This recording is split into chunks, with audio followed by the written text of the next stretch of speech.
하나님 말씀 신명기 17장 2절에서 7절 말씀을 보겠습니다. 구약성경 288쪽입니다. 내 하나님 여호와께서 내게 주시는 어느 성중에 서든지 너희 가운데 혹시 어떤 남자나 여자가 내 하나님 여호와의 목전에 악을 행하여 그 언약을 어기고 가서 다른 신들을 섬겨 그것에게 절하며 내가 명하지 아니한 이를 성신에게 절함다 하자.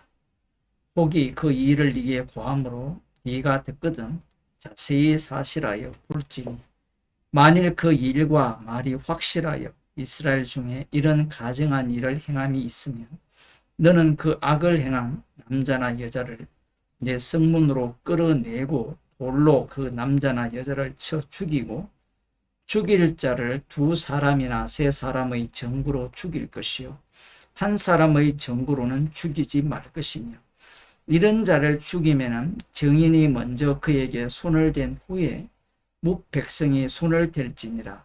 너는 이와 같이 하여 너희 중에 악을 제할지니라.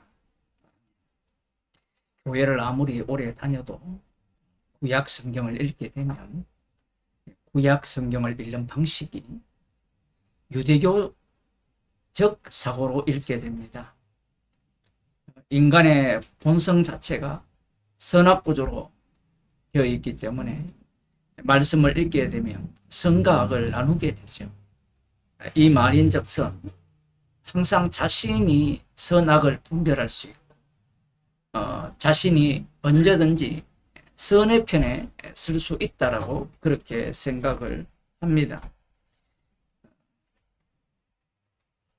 하나님께서 언약을 배반한 경우에 우상을 섬기는 경우에 이 일에 대해서 자세히 조사하여 보고 그 말이 확실하면 돌로 쳐 죽여라.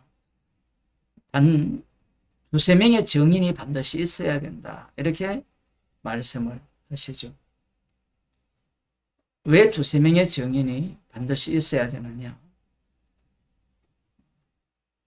인간의 그 마음이란 자체가 타인을 제거하기 위해서 무고히 우상숭배했다라고 고발할 수 있기 때문에 그렇습니다. 그렇기 때문에 하나님께서 두세 증인을 두고 그들의 말을 듣고 죽여라. 한 사람의 증인만 듣고 죽여서는 안 된다. 이렇게 말씀을 합니다. 그리고 죽일 때는 증인이 먼저 그에게 손을 댄 후에 묵백성이 손을 대는 겁니다. 증인이 누구냐에 따라서 상당히 달라지겠죠. 우리가 먼저 알아야 되는 것은요. 사람들은 이 율법을 이스라엘 백성들에게 주셨다. 이렇게 생각을 하잖아요. 맞아요. 맞는데 문제가 뭐냐면 이스라엘이 이스라엘이냐라는 거예요. 그게 아니라는 겁니다. 만일에 예수님이 이 땅에 오셔서 십자가에서 다 이루시지 않았다면 율법은 이스라엘 백성들에게 주신 율법이구나. 이렇게 생각하면 돼요. 그런데 율법은 진짜 이스라엘이신 예수님께 주신 율법이 됩니다. 그렇게 되면 이 율법에 근거해서 인간이 행하는 모든 것들은 무엇이 되느냐면 죄가 돼요. 가령 지금 사사기 6장에 보면 우리들이 잘 아는 유명한 인물이 등장을 하죠. 기드온이 등장을 합니다. 기드온 집안을 보면요.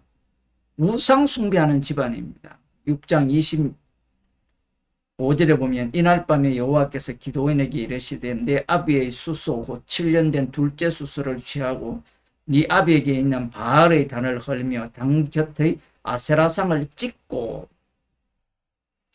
이 아세라신이라는 것은 한편으로는 중보자예요. 가톨릭으로 말하면 마리아입니다. 아무튼 인간들이 신에게 기도하여서 응답받고자 해서 별별 신들을 다 끌어다니는데 지금 기도원 집안이 우상의 전당이 되어 있죠. 그러면 신명기 율법에 의하면 우상 숭배를 누가 지금 발견했습니까? 서로가 다 소견에 오른 대로 하기 때문에 발견하고 자시고 없어요. 이 사사시대는 모든 집안이 우상을 섬겨요. 섬기니까 발견하더라도 정인을 세울 사람이 없어요. 돌로 쳐 죽여야 되는데 다 우상을 섬기니까 누가 돌로 쳐 죽입니까? 그리고 우리가 여기에 보면 하나님께서 기드온을 뽑아서 이스라엘을 구원할 사사로 세운다면 아버지가 우상 숭배잖아요. 그러면 기드온을 우상 숭배자인 아버지 앞에 가서 이 율법대로 돌로 쳐 죽여야 되잖아요. 근데 하나님께서는 이를 희한하게 처리를 해요. 여기에 보면 7년 된 둘째 수소를 취하여 아세라상을 찍고 그 견고한 성 위에 내 하나님 여호와를 위하여 규례대로 한 단을 쌓고 그 둘째 수소를 취하여 네가 찍은 아세라 나무로 번제를 드릴지니라. 이건 사실은 제사법이 없어요.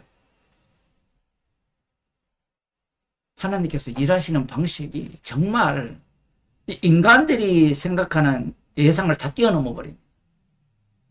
율법대로라면 우상숭배자를 죽여야 되고 율법대로라면 이런 새로운 제사법을 주시면 안 되는 거예요. 하나님께서 이렇게 자신이 하신 그 언약을 이스라엘 백성 가운데 이루어내시는 거예요. 여기에 말씀을 근거해서 구원 얻는 비법을 찾는다라는 것은 말도 안 되는 겁니다. 사람들은 성경이 인간 구원을 위한 책이라 이렇게 이야기를 하거든요. 구원이 없으면 성경 볼 필요가 뭐 있느냐? 분명히 예수님께서 성경은 내게 대해서 전한다라고 아무리 이야기를 해도 사람들은 구원을 위한 책으로 봐요. 이렇게 말하면 예수님 안에 구원이 있지 않습니까? 그럼 유대인들이 뭐라고 하는 거면 하나님의 율법 안에 구원이 있지 않습니까? 이 논리와 같은 거예요. 인간은 선악과를 먹어서 정령추골이라는 저주 속에 있기 때문에 이 구원에 대한 갈망이 갈급합니다. 자, 여기에서 이제 이 정인의 문제가 나왔잖아요. 우상 숭배를 하고 과연 그러면 이스라엘 자손들이 제대로 된 정인들을 세우는 그 위치에 도달하게 되느냐라는 겁니다. 요한복음 8장을 한번 보겠습니다.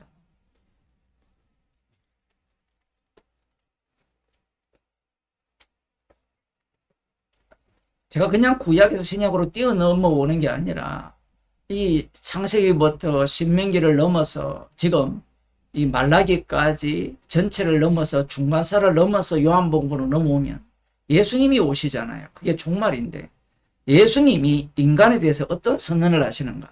예수님이 율법을 주셨거든요. 시내산에서 여호와 하나님께서 주셨는데 이제 예수님께서 천지를 창조하셨기 때문에 그 율법을 주신 분이 산상설교를 통해서 주시잖아요. 예수님께서 인간들을 어떻게 보시느냐 이게 굉장히 중요합니다. 8장 42절을 보면 예수님께서 이렇게 말씀하죠. 예수께서 가라사대 하나님이 너희 아버지였으면 너희가 나를 사랑하였으니 이는 내가 하나님께로서 나서 왔음이라. 나는 스스로 온 것이 아니요 아버지께로서 나를 보내신 것이니라. 남은 자 유대인들은 아버지가 하나님 한 분뿐이라고 확신하고 있어요. 그 하나님은 여호와 하나님. 그런데 예수님은 너희의 하나님은 뭐라고 합니까? 하나님이 아니라는 거죠. 예수께서 가라사대 하나님이 너희 아버지였으며 이렇게 이야기할 때 예수님이 말씀하는 하나님과 유대인들이 말하는 하나님이 달라요. 예수님이 말씀하시는 하나님은 예수님의 아버지의 하나님이고 유대인들이 말하는 하나님은 자신들의 아버지 하나님이에요. 그럼 유대인의 하나님의 아버지는 구약에 나오는 여호와 하나님이에요. 이렇게 말하면 그게 그거지 않습니까? 그게 아니에요. 달라요. 어떻게 달라지느냐 하면 이렇게 말씀합니다.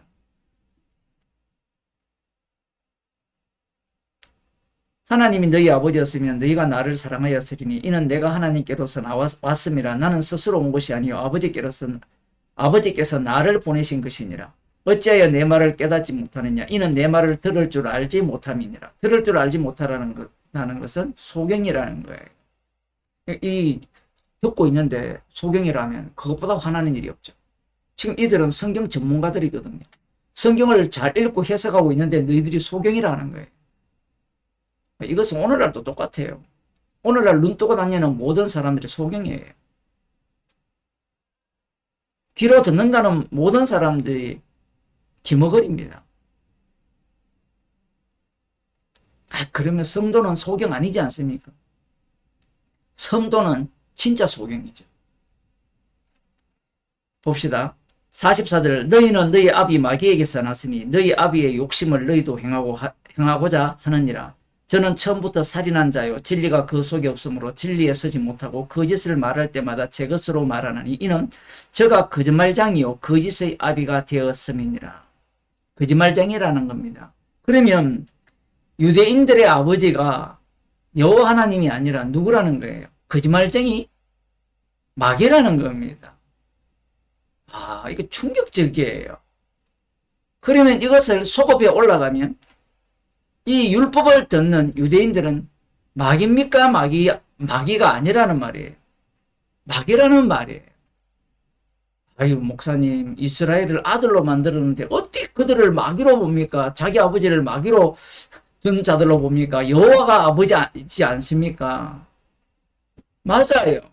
여호와가 아버지가 맞는데 그들 가운데 언약궤가 있잖아요. 언약궤가 있기 때문에 언약궤의 피로 그들을 죄를 용서했기 때문에 하나님의 아들의 기능을 보이는 겁니다. 예수님의 말씀에 의하면 율법을 주셔도 이들은 안 지키죠. 우상을 섬겼을 때 두세 정인 없잖아요. 그런데 예수님 당시가 되면 어떤 태도를 취하느냐 하면 율법대로 살아갑니다. 바리새인들을 보게 되면 율법의 의로는 흠이 없는 자로 이렇게 산다라고 얘기를 하거든요. 그 자체가 예수님의 말씀에 의하면 거짓말쟁이라는 겁니다. 이걸 신명기 오늘 본문으로 연결해 보면 두세 정인을 세워라 했을 때 예를 들어 우리 집안에 누가 우상을 섬겼다. 그래서 고발을 했잖아요. 우상을 섬겼다고 고발을 했단 말입니다. 그래서 두세 정인을 데리고 와서 나도 봤다라고 한 거예요. 그러면 우리는 이걸 사실로 보잖아요. 그러면 그래서 돌로 쳐 죽여야 되잖아요.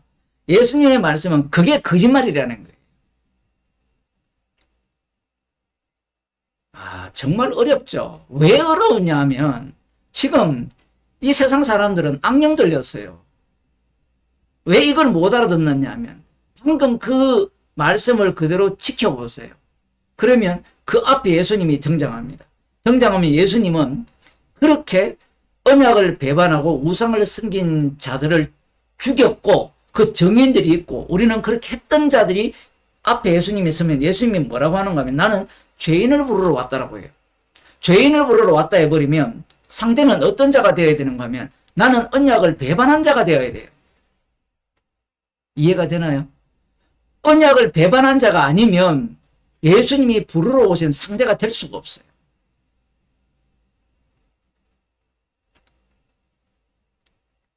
너무 어렵죠. 계시를 주실 때 역사 속에서 주시거든요. 긴 역사 속에서 계시를 주게 되면 인간의 죄가 드러납니다. 그 죄가 드러나는 방식 이런 방식이에요. 신명기 7장에 하면 17장에 하면 그래 언약을 배반하고 우상을 섬기면 정인을 세우고 고발을 하고 돌로 쳐 죽이면 되지 않습니까? 근데 안 지켜요. 안 지켜서 포로로 잡혀가서 돌아와서 그 다음 완전히 마음을 바꾸어서 어떻게 하냐면 말씀대로 살아가는 겁니다. 계속해서 강조합니다만 사복음서에는 우상숭배가 안 나와요. 우상숭배가 안 나옵니다. 그게 종말이에요. 구약에는 우상숭배가 가득해요. 그런데 신약에는 사복음서에는 우상숭배가 없어요.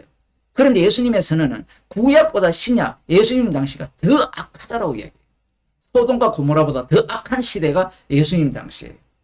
그 악함이 어떻게 드러나느냐 하면 방금 말씀드린 대로 우상을 안 섬기고 심지어 우상 섬기는 자가 있다면 돌로 쳐 죽이는 겁니다. 돌로 쳐 죽여서 우리는 하나님의 율법에 순종했다라고 하는 거예요. 순종했다라고 하기 때문에 예수님이 오셨을 때 나는 죄인을 부르러 왔다라고 하는 순간 그들은 그 말을 들을까요? 안 들을까요? 그래서 예수님의 말씀은 너희 아비가 거짓말장이고 너도 거짓말장이라는 거예요. 끝까지 처음부터 끝까지 거짓말장이라는 거예요.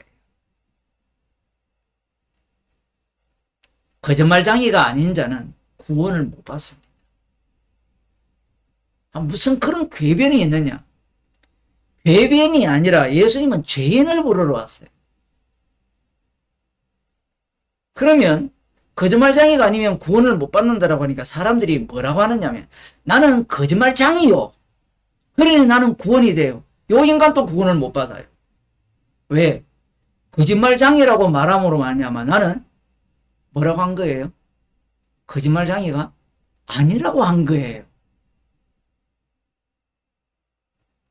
예수님의 말씀 속에 합류를 당해야 돼요. 내가 말씀을 지켜서 내가 죄인이 되어서 구원을 얻는 법은 없습니다.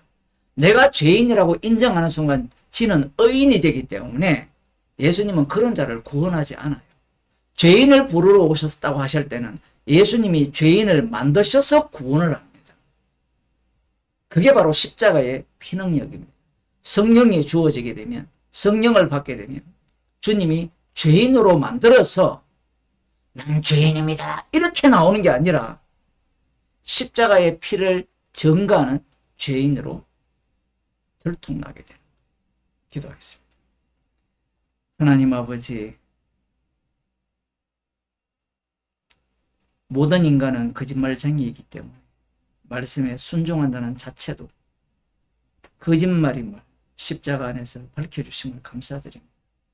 성령을 저희들에게 주셨기에 죄 아닌 것이 없고 거짓말 아닌 것이 없음을 날마다 들추어내시면서 십자가의 피만을 자랑하고 그 피로 말미암아 주어진 은혜에 감사하며 살게 하는 주의 은혜에 대해서 감사하는 주의 백성이 되게 하여 주옵소서.